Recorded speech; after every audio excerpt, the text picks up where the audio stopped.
Hello everyone, welcome back to another episode of Rogue Report. My name is Matt, and today we're gonna go back to movies and actors and such like that. One particular actor I want to talk about, Nic Cage.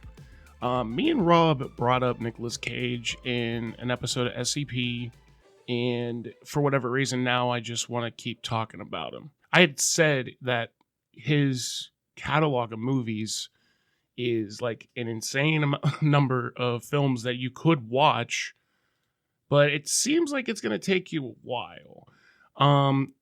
According to somebody who is keeping track of his filmography on Wikipedia, Gunslingers, which was the last thing that was released or hasn't been released, or it will be released. Actually, let me look it up real quick. 2025 Western action film does not show a release date. Oh wait, oh no, it was video on demand April 11th, 2025. So it's already been done. Who else is in this? Stephen Dorff, Heather Graham, and Nic Cage. All right, I have no idea what that movie is. Including that movie, because it's already been released, is his 132nd film. That is insane to me. I want to know who could be beating him, but like it's crazy because it's blocked off on years, or blocked in years rather. 2017, I'm counting 4 releases. 1, 2, 3, 4, 5, 6, 7 in 2018. 1, 2, 3, 4, 5, 6, 7 in 2019. He's just constantly working, and like I'm not really sure. Like I've heard some stuff about his I would say his financial situation is not the best. And I also learned today that Nic Cage, his first name is Nicholas, his last name is Coppola, Coppola. Did not know that Cage was a whatever the fuck you call that, a stage name. Because that's his first credit was for Fast Times at Ridgemont High, and he was credited as his regular name. But the other thing that I wanted to do was actually make somewhat of a like a top 10 list or a top 5 list of Nic Cage movies. But then I realized that I have not seen a lot of these movies, and then I'm looking at like top 15 list, rank lists on IMDb, and then one on IGN. And I agree, obviously, with IGN. Number one ranked movie on IGN for Nic Cage is Face Off. Now, I'm not saying that it's just him, because my favorite John Travolta movie is also Face Off. They play off of each other so well in this movie. It's just so fantastic. I could not tell you the last time that I've seen this movie, but it might as well have been yesterday, because I've seen this movie so many goddamn times. It would actually be cool to remember the first time I saw this, but there's actually a couple of different scenes in this movie that maybe that shouldn't make me laugh, but I think it's kind of funny. Like, even especially when John Travolta walks into the fucking church at the end of the movie and they have a shootout, and he's just he's just doing some fucking preaching shit. The character play off, obviously, I like the way that they go back and forth, and they're able to play like a bad guy and then a good guy for Cage, and then good and then bad for Travolta. When I think of these two actors in particular, but when I think of Nic Cage, I think of this movie too. I think a lot of people would go for Con Air, maybe. Con Air is another one of those movies where it's like, I've seen that movie, but like I would much, much, much rather watch Face Off over Con Air. Not that I don't really remember it. I just remember that he's a ranger who got convicted of murder or whatever. And they basically just, what do? They hijacked the fucking transport plane or whatever. It's not like, I just don't, it's nothing against it. Maybe I need to go back and watch it, but there's no way that you're going to tell me that I don't like Face Off more than I like there's no way you're going to tell me that I like this more than Face Off. Another good one, actually, there's technically 2 of these movies that I have seen multiple times, because honestly, I do love to learn about history within like media.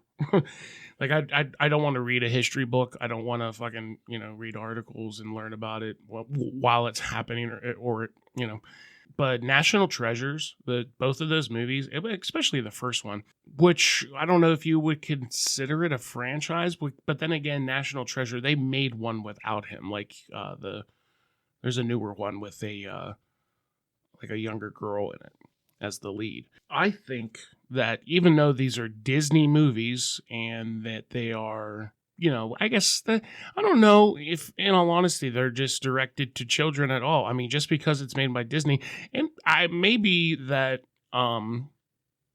this would be put under the same thing as like, maybe like I would put it under the same thing as Pirates of the Caribbean. And what I'm getting at is the fact that, not everything on Disney or Disney Plus, whatever, not everything they make is for kids. And like Deadpool is a perfect example of that. Unless kids are watching Deadpool, I'm sure that they would enjoy it anyway. This movie, National Treasure, especially the first one. Now, this came out in 2004. I was still very young, and I wanted to watch his movie and learn some stuff about it. So, and then I was really excited about it because I love learning about like American history. I'm not a big history buff at all, but like when it comes around, I don't mind learning about shit. Now not that this movie really taught you a lot about American history, but I mean, it honestly tried. And the fact that it is like somewhat of an action movie, why I say that it might not be a kids movie is because, they're stealing, they are stealing the Declaration of Independence. They're making a heist out of it. There's gunfire. There's lots and lots of gunfire in this movie. It's very violent. And I'm pretty sure it's rated PG. Like, for the amount of random violence that is in this movie, I'm pretty sure this is rated PG. And if it isn't, it probably just rated PG-13, but it's very like a nice clean movie that I think that it is more directed towards, a family time of a movie to sit down and watch this. But in all honesty, I think it's more like it's a action adventure, but it also has like a couple of different things in it that you may or may not learn, whatever. But I like this. I like the first one a lot. I remember the second one. The only thing that I remember about the second one is Ed Harris is the actor, I'm pretty sure. That dude, I love that dude. That's the only thing I have to say about the second one. Scrolling through a couple of these different movies that are on the IGN list, like Moonstruck from 1987. He was 22 years old. I've never seen that one. Number 3 is Leaving Las Vegas. Now, I have seen this one. Once again, it's been a while since I've seen this one. This is one of the movies that I mentioned in SCP. I was talking in the scene where he's in the liquor store drinking himself to death, buying all the liquor and stuff. I want to actually go back and watch this because this is the one where, did he win? He did win for this movie. He won Best Actor Oscar for Leaving Las Vegas. So more than likely, this would be the one to go back and watch. There's another one that I've never heard of. It's called Valley Girl from 1983. Also, wait a minute. If he was 22 in 87, then that means he was a child in this movie. Raising Arizona in 1987. Coen Brothers movie. I knew that. I've actually don't think that I've ever seen this movie full from start to finish. I've definitely seen clips of it, but I don't remember this movie at all. And I'm not saying that this is one of the ones that I've avoided, but it doesn't look like I would enjoy it, in all honesty. Mandy, never seen it. The Rock, okay. About The Rock, I've never seen this movie. And I think I'm ashamed of it because it's probably awesome. Anytime I go back and watch I don't know, somewhere between like the 80s and 90s and try to like watch a movie that was made for the first time. Actually, the last time that I did this, it wasn't a bummer at all. I watched The Heat, or no, not The Heat. That's a different movie. Heat with De Niro and Pacino and Kilmer and who all the fuck else, the fucking bank robbers, Pacino's the cop. I watched that movie for the first time, probably like it was maybe a couple months ago. I'd never seen it before, and I was just like, oh, I should probably watch some older movies and get back into it. I'm putting The Rock on that list now because from 96, I've never seen this movie. Isn't it about stealing a diamond or something? Cage got to mix his quirky indie comedy chops into the underdog action hero. I have no, like, that's the thing is, like, I'm pretty sure this is like somewhat of a heist movie. I just don't know what the fuck it is. Wild at Heart, never heard of it. Pig. Now, this is the movie that Rob told me to watch, and this is a more recent movie from 2021. Got some Oscar buzz for Nic Cage. Pig gets kidnapped, and I'm guessing it's somewhat of a John Wick situation, except he looks like he lives in the woods. So maybe bows and arrows instead of bullets? I don't know. Don't kidnap the man's pig. Who kidnaps a fucking pig either? Yeah, you can stop doing it. Another more recent movie would be The Unbearable Weight of Massive Talent. This movie I actually have been meaning to watch. I have not watched this one yet either. I've heard nothing but good ones. This is the one that has Pascal in it as well. For whatever reason, I think it's absurd that he is playing himself. But I don't know how it's gonna work. Never heard of Long Legs. Kick-Ass. Now that's one. Here's one that I actually didn't like. There was a lot of random hype for Kick-Ass. I don't really remember it now, but what I do remember of Kick-Ass, I've only seen the first one. I said screw the second one. The second one has Jim Carrey in it, and I've never seen it. Like, I'm a really big fan of Jim Carrey, and I just said screw the second one because I didn't like the first one at all. And I guess about Kick-Ass that I don't know what I didn't like about it other than it's just kind of weird and janky. Like, I'm sure that I don't know. Maybe this is one that I have to give a second chance at. Obviously, like, I remember that his character is that of, like, you know, the Batman vigilante of whatever, and Hit Girl is his daughter, and Kick-Ass is somebody else. Actually, the actor who played Kick-Ass, I'm pretty sure, was in the movie Bullet Train. He was one of the dudes, one of the hitmen. There was Tangerine and the other guy, Lemon. One of them. I'll figure that out. And then the last one on this list would be Red Rock West from 1993. I've never heard of this movie before either. But I'm going to go ahead and go through like a couple of different ones because I do want to make, like, let's do like maybe a Mount Rushmore for him. Now, like, on IMDb, one of his like highest ranked movies on IMDb for is Into the Spider-Verse, but I'm not counting that. I want him to be the star of the movie. Adaptation, I've never seen that. That's from 2002. Moonstruck is up there. Pig is up. Oh, holy shit. Pig is ranked 6th on his IMDb. Okay, so I'll watch this movie. Apparently it's really good. And for some reason it's right above Face Off. So, all right, Pig's number 1 on the watch list for that. I'm going to put Rock at number 2 for the watch list. Bringing Out the Dead is going to be number 3 on that list. Actually, you know what? I might jump the other two. I swear, this is the only Martin Scorsese movie that I've never seen. That's a lie. I probably haven't. There's a couple. But I don't know what it is about this movie, but it looks absolutely it looks crazy. It's like a horror movie made by Martin Scorsese. Is it a horror movie? The popularity is down, but it's on IMDb is 6.9. Did they not have like the other random bullshit? John Goodman is his fucking... What? That is not John... What? It was John Goodman for a second. Does his partner keep changing? It looks so weird, dude. Haunted by the patients he failed to save, a monumental burnout ambulance paramedic fights to maintain his sanity over 3 increasingly turbulent nights. Ving Rhames, John Goodman, Tom Sizemore, Mark Anthony, the musician. I don't know. For whatever, I've never seen this movie, and now I want to watch it. I'm pretty sure it's not great, but yeah, that is Ving Rhames. So my watch list is now, Bringing Out the Dead is first, because not only is it a Nic Cage movie where he, like, at the start, but it's also a Scorsese movie that I haven't seen, so I'm putting that at number 1. I will put Pig at number 2. I'll put The Rock at number 3. And if there's another one that I need to watch... Oh, you know what movie I didn't talk about was Lord of War. You know what's funny is this is probably on my Rushmore. This is ranked 21, like, on his list, like, top 21st movie that he's ever done. And I kind of disagree with that. Lord of War is fantastic.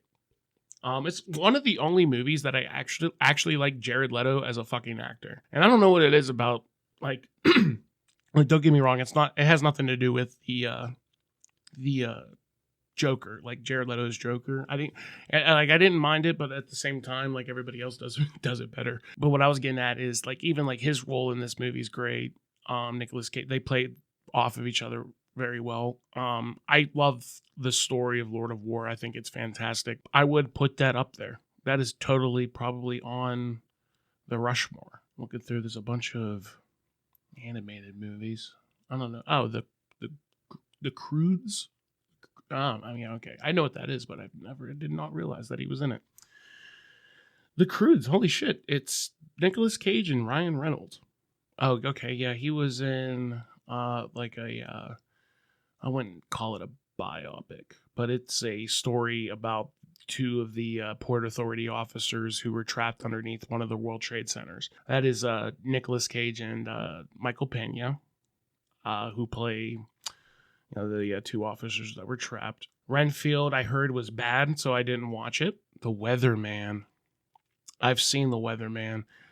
The Weatherman was a I would call The Weatherman like a dramedy almost, but like I think that it was a little bit cringe, in all honesty. The funniest part of that whole movie is that this is the only thing that I honestly remember from this is he is supposed to go pick up food for the family, like fish. They're getting a bunch of fish. And his wife tells him to get tartar sauce because the last time that he went there, he didn't get the tartar sauce. And he's walking down the street staring at some chick's ass. And in his head, like he's not talking, but you can hear his inner monologue talking about, wow, she has a really nice ass tartar sauce. I'd really love to shove my face in that ass tartar sauce. Like he keeps reminding himself about the tartar sauce. And then he forgets it, goes back home, doesn't bring it home, and then his wife yells at him or whatever. It's really weird. I don't know. Like I maybe that's another one that I need to go back. It like 39 on this list. Maybe I don't. On IMDb, it's a 6.5. So it's, I don't know. Maybe that's why I don't remember it. Snake Eyes is another one that I've heard of. I don't know why I've never seen it. I have no idea what it is about. Police officer and Navy commander join forces to investigate both the assassination of the Secretary of Defense and the disappearance of a beautiful stranger. Brian De Palma. Okay, maybe I'll put that on my list then. Snake Eyes will be 4th on the list. So you know what? I'm going to wrap this up. Like I said, Bringing Out the Dead will be... I need to watch that movie. And then I want to watch The Rock. Should I put that at 2? Yeah, you know what? Because since it's older, I'll do Bringing Out the Dead at number 1 is the number 1 Nic Cage that I need to watch. I'm going to put The Rock at number 2, Pig at number 3, and then 4, I'll put Snake Eyes. And then if there's a 5th movie, I'm just going to make it Con Air. The other one that I guess I didn't, there's another one that I didn't mention is Gone in 60 Seconds, but I've talked about that movie a couple of times within either this podcast or whatever podcast. I've actually brought that up recently, now that it's coming back to me. Knowing's another random good one. It's not ranked high and it doesn't have a really good score, but that's another one that I wouldn't mind rewatching. Knowing is the one where it's like an apocalypse almost. Yeah, the past, present, and future disasters that are happening around him. I remember he's like driving down the fucking road and there's an accident in front of him and he thinks that that's what it is, but then a plane crashes like right over top of him. It's insane. That's a good movie. I don't know why. I think it's a good movie. Maybe that's all. Maybe I needed a rewatch list because, in all honesty, well, you know what? Hold on. So take Con Air off of that other list. My rewatch list is Con Air, number 1, Raising Arizona, number 2, Leaving Las Vegas, number 3, and then Knowing, number 4. And then for my top movies, for sure, Face Off is on there. I am actually going to put National Treasure on there as well. Lord of War, and we need one more. Oh, you know what I completely ignored was the fact that he is like the upcoming movie Madden, where he's going to be John Madden, and that's going to be insane. I can't wait for that. Oh, I need another goddamn movie to put up there, don't I? And I was talking about how I hate most of these. Oh, you know what? I got one. This is a good one. Once again, Face Off, Lord of War. I'm putting National Treasure on there.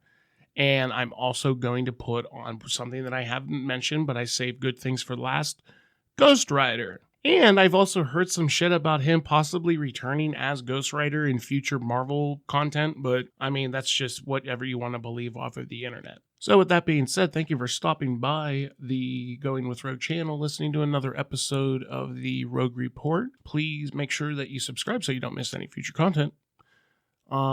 Keep your ear to the ground for the next episode. And until then, we will see you. Bye-bye.